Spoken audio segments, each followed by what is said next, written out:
안녕하세요. 한국 CS 마인드 교육센터 박정민 강사입니다. 저희 이번 영상 CS 리더스 관리사 CS 전략론입니다. 4장 서비스 품질에 대해서 2019년도부터 2020년 8월까지 어떠한 문제들이 출제가 됐었는지 하나씩 풀어보는 시간, 기출문제 분석 동영상 시작하도록 하겠습니다. 오늘은 서비스 품질 가장 많이 어려워들 하세요. 전략론에서. 근데 반대로 보게 되면 어렵다는 이야기를 뒤집어 놓고 보면 거의 출제가 되는 곳에서 반복적으로 출제가 되는 경향을 보입니다. 그 측면만 저희가 조금만 대비할 수만 있다면 충분히 쉽게 문제풀이가 가능한 파트이기도 합니다. 자, 그럼 한 문제씩 한번 풀어보면서 실제로 어떤 문제들이 출제가 되는지 한번 보도록 하겠습니다. 자, 1번 가빈 나옵니다. 가빈이 제시한 5가지 관점의 품질 차원 중 다음 보기 설명에 해당하는 게 뭘까요? 라는 관점이 있는 거고요.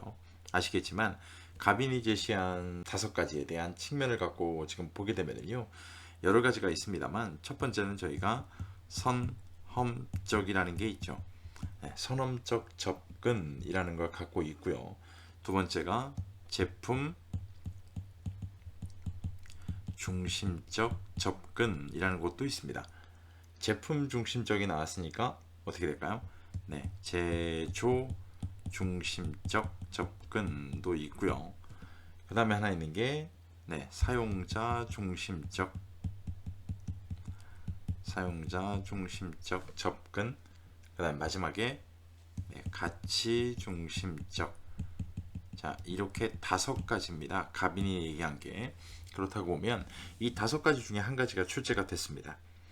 철학적 관점이며 품질을 고유한 탁월성과 동일한 개념으로 정의하고, 자, 여기까지는 몰라도 됩니다. 이 보기에서 나오는 중요한 키워드는 경험을 통해 알 수는 있지만 분석하기는 어려운 이라고 나옵니다. 이게 키워드가 됩니다.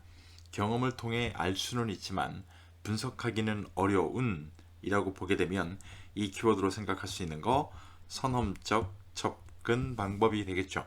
자, 그러면 2번이 맞습니다. 선험적 접근 방법, 이렇게 보시면 되겠죠. 뭐 객관적으로 측정 가능하다 라고 나오면 어떻게 될까요? 만약에 그냥 객관적 객관적 측정 가능, 이게 아마 대표적인 이제 키워드가 되는데, 뭐 제품이 지닌 바람직한 속성의 총합, 뭐 또 있죠. 뭐 속성의 총합. 자, 이렇게 2가지가 나오면 어떻게 해요? 제품 중심적 접근이 됩니다. 제품 중심적 접근. 그렇죠. 그 다음에 뭐 고객들은 다양한, 만약에 나올 때 고객들은 뭐 다양한, 이런 키워드가 나오면 어떻게 될까요? 뭐 알고 계시는 그대로 사용자 중심적 접근 라고 나오겠죠. 사용자 중심적 접근.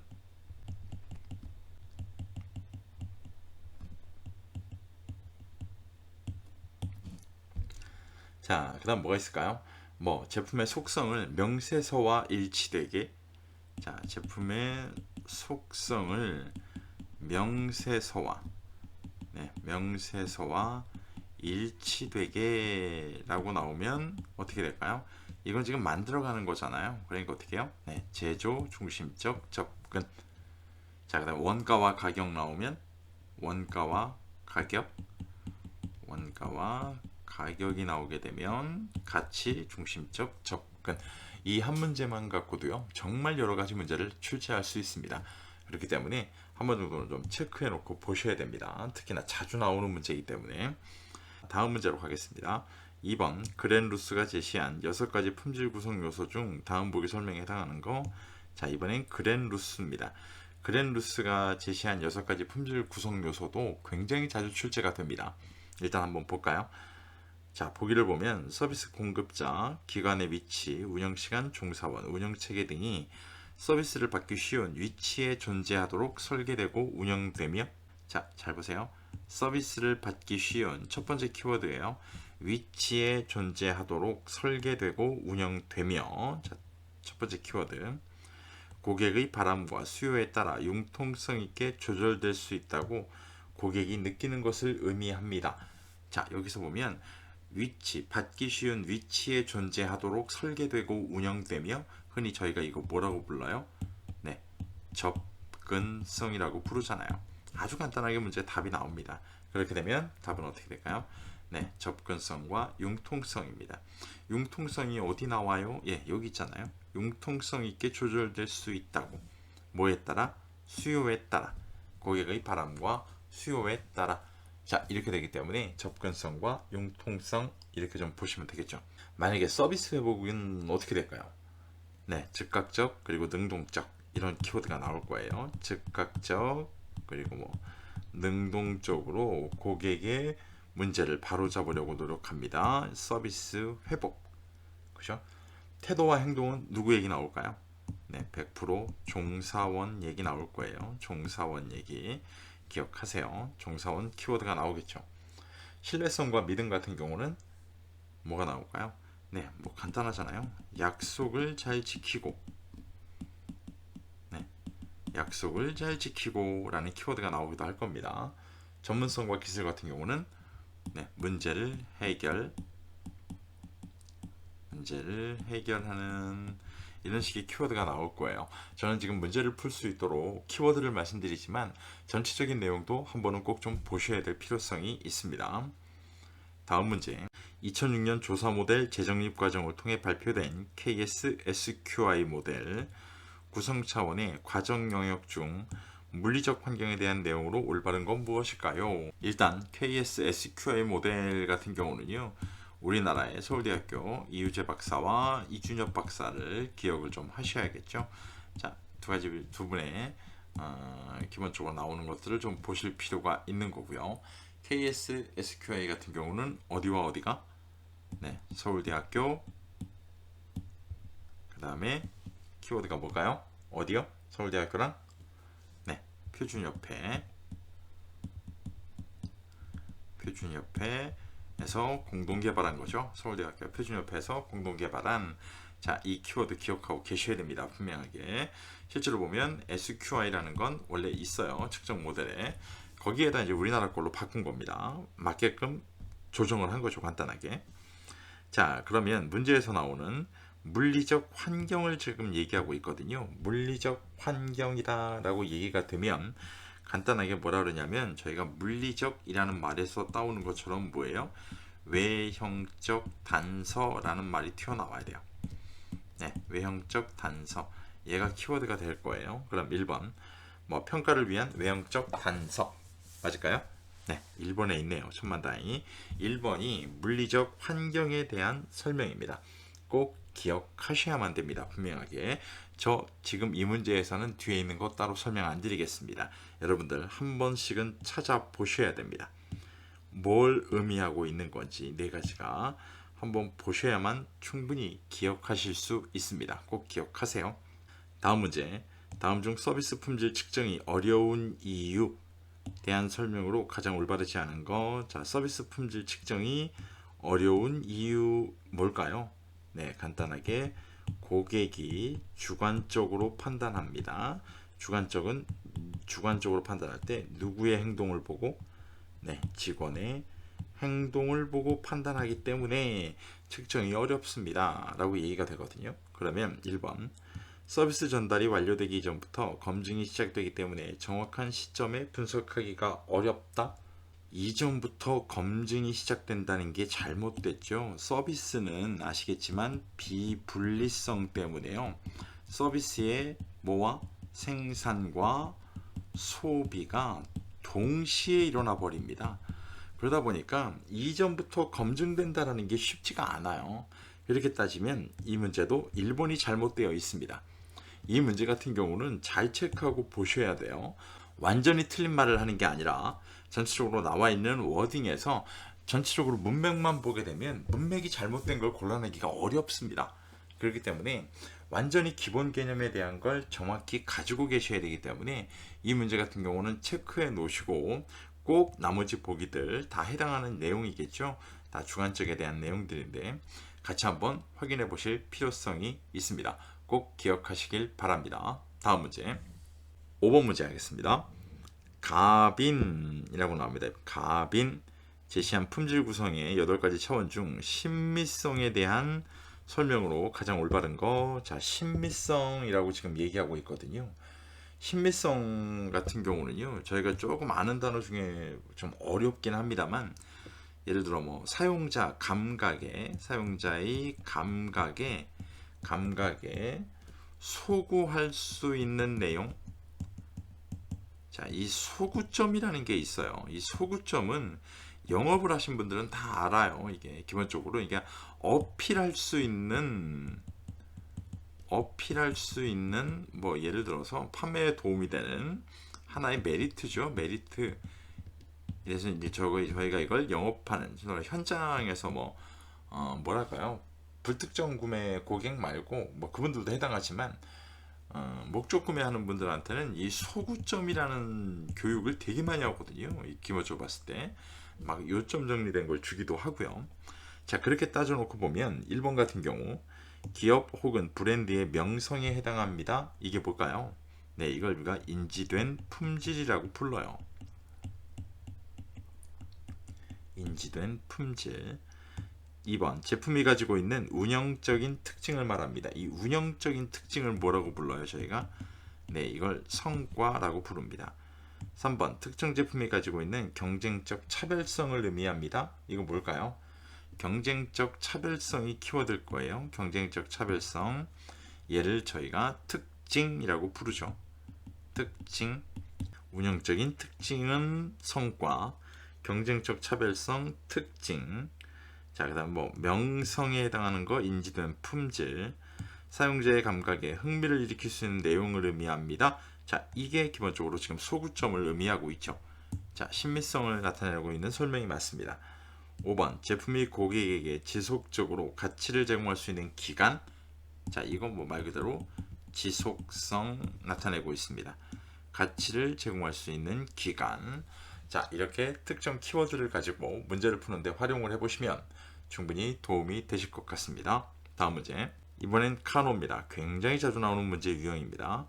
품질 모형을 그래프로 표현할 때 다음 보기 라에 들어갈 라 어디 있습니까? 자, 여기 있네요.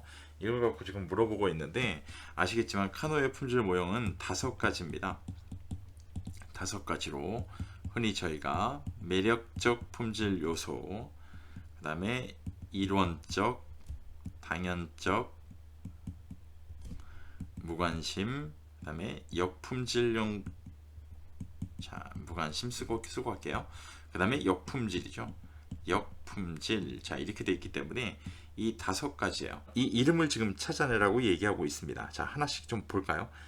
먼저 가부터 봐요. 가부터. 불충족인데 만족이 되고 있거든요.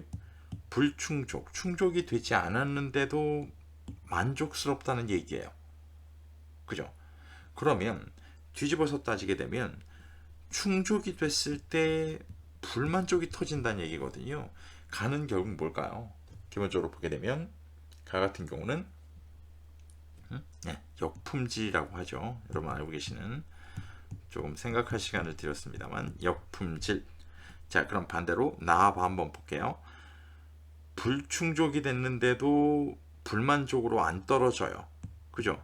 여기 보게 되면 두 번째, 만족이 됐는데 충족이 된 쪽으로 갔는데 지금 급격히 올라가고 있거든요. 그럼 나 같은 경우는 뭘까요? 저희가 알고 있는 네, 얘가 매력적이에요. 매력적 품질 요소. 그럼 다를 볼까요? 이번엔 거꾸로죠. 충족됐을 땐 만족이에요. 그런데 불충족됐을 때는 불만족이에요. 아주 정확하게 나오죠. 그래서 다 같은 경우는 저희가 뭐라고 불러요? 이론적 품질 요소라고 부릅니다. 그러면 마지막 나 볼게요. 불충족이 됐을 때 불만족인데 급격하게 꺾여 내려가요. 그런데 충족이 됐는데도 만족 상태로 올라가지 않아요. 결국 고객은 이런 서비스를 받게 되면 어떻게 생각한다? 네, 당연하다라고 생각한다. 당연적 품질 요소였습니다. 여러분, 이렇게 지금 막 혼잡스럽게 설명을 드렸는데요. 이게 실제로 좀 알아듣기가 어렵다 라고 하신다면 가나 다 라의 위치를 좀 기억하셔도 됩니다. 어차피 이 표로 나올 거기 때문에 가나 다 라의 위치의 이름을 기억하셔도 됩니다. 이게 최근 들어서 워딩으로 나오는 적은 횟수가 적었던 것 같아요. 이렇게 그림 또는 이 그래프를 보여주기 때문에 꼭 한번 보시면 될 것 같고요. 잘 보시면 이 그래프 상으로 보면 무관심은 지금 표시 안 돼 있죠. 그죠? 표시가 안 돼 있는 거지 없는 게 아니에요. 여러분 기억 좀 하셔야 될 것 같고요. 무관심은 실제로 보게 되면요 이렇게 흘러가요. 이렇게 수평 상태로 흘러가기 때문에 표시가 안 돼 있는 것 뿐입니다. 오해하지 않으셔도 됩니다. 자, 그렇게 따지면 답은 어떻게 될까요? 3번 당연적 품질 요소였습니다. 다음 문제. 다음 중 스콧과 미셸이 제시한 내부 커뮤니케이션의 기능에 대한 설명으로 가장 올바르지 않은 거. 자, 누가 얘기했는지는 크게 중요하지 않아요. 이건 문제의 명확성 때문에 지금 얘기를 하고 있는 거기 때문에 내부 커뮤니케이션의 기능이에요. 이게 키워드예요. 내부 커뮤니케이션의 기능. 자, 그럼 하나씩 봐요. 종업원들이 감정을 표현하고 사회적 욕구를 충족시키는 주요 수단이다. 맞습니다.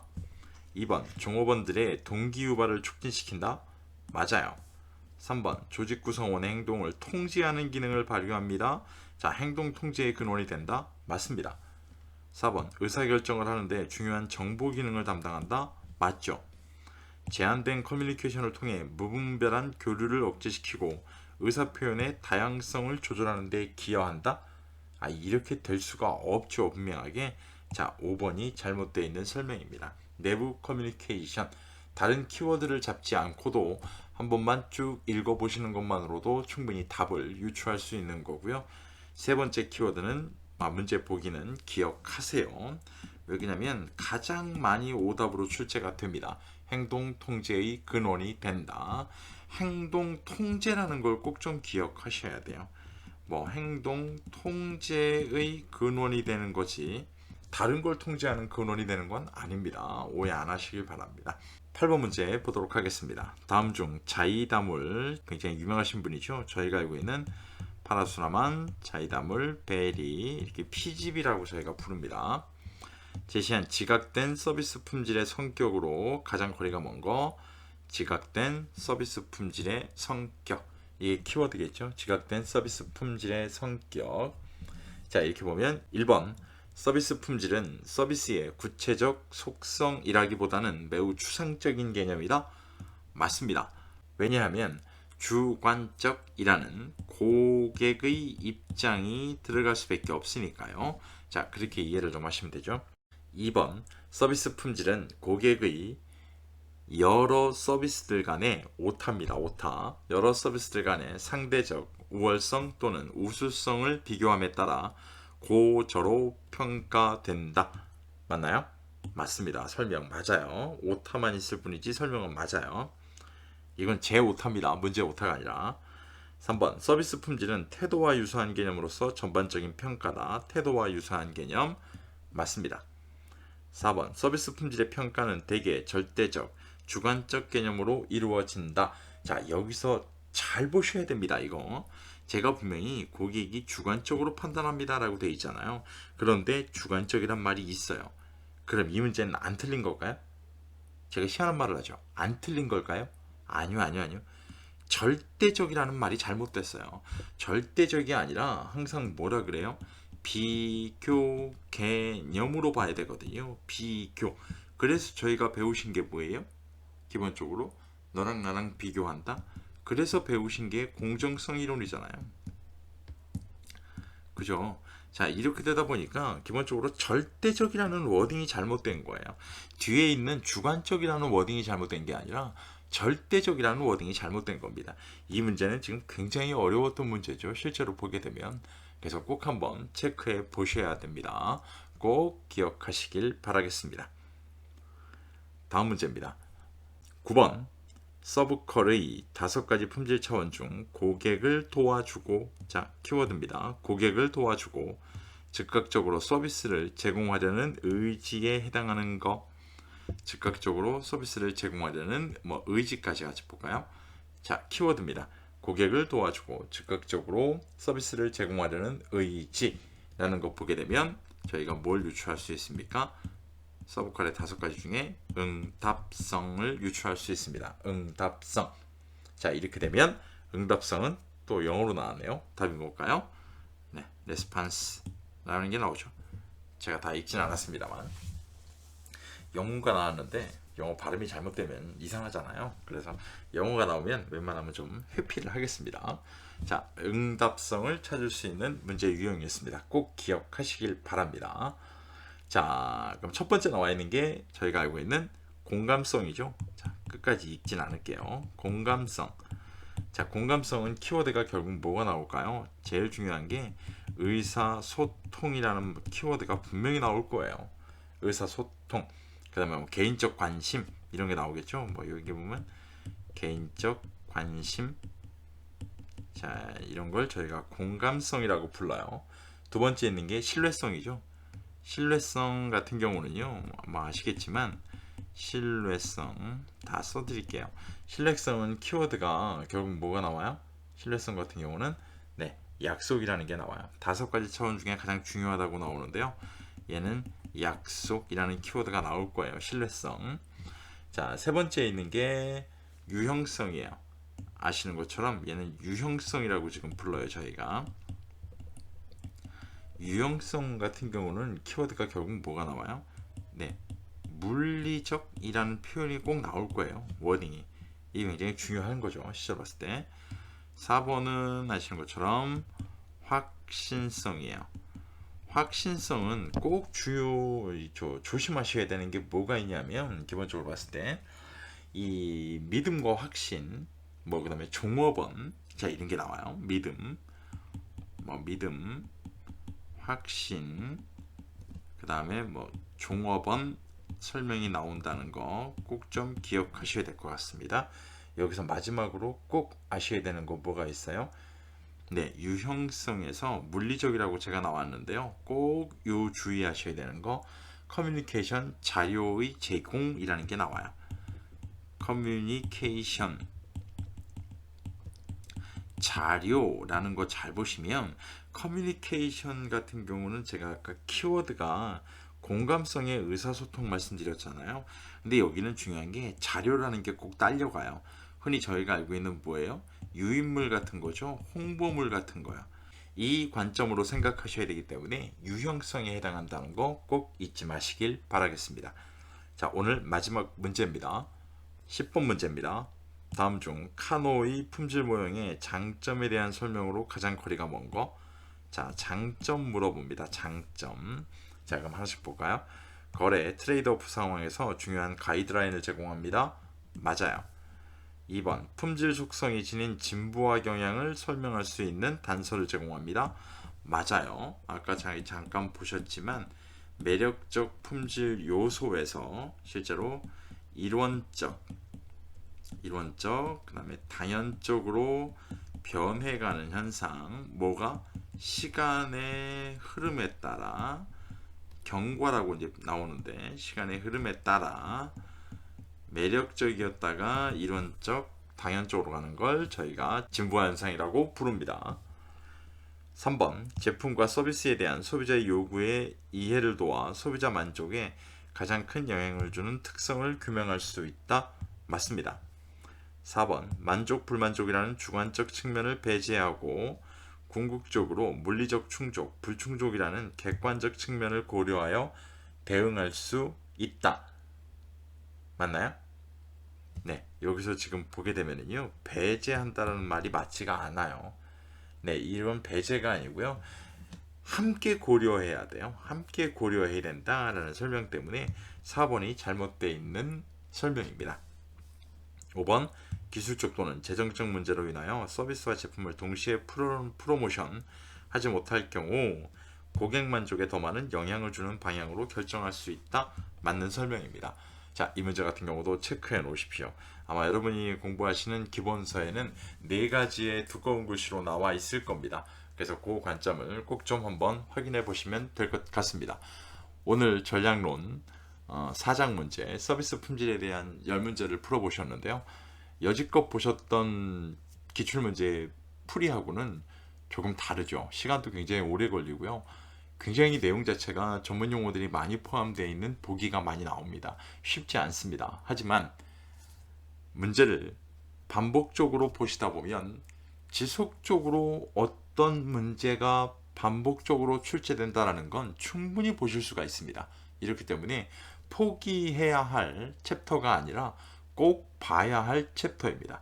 여러분 그거 기억하시고 조금씩 한번 참고해 보시면 도움이 되시지 않을까라고 생각을 좀 합니다. 오늘 보신 영상과 오늘 뭐 안내해 드린 설명들이 나는 시험을 보는데 도움이 좀 되겠다라고 생각을 하신다면 구독과 좋아요 체크도 꼭 좀 요청드리도록 하겠습니다. 오늘 긴 시간 고생 많이 하셨습니다.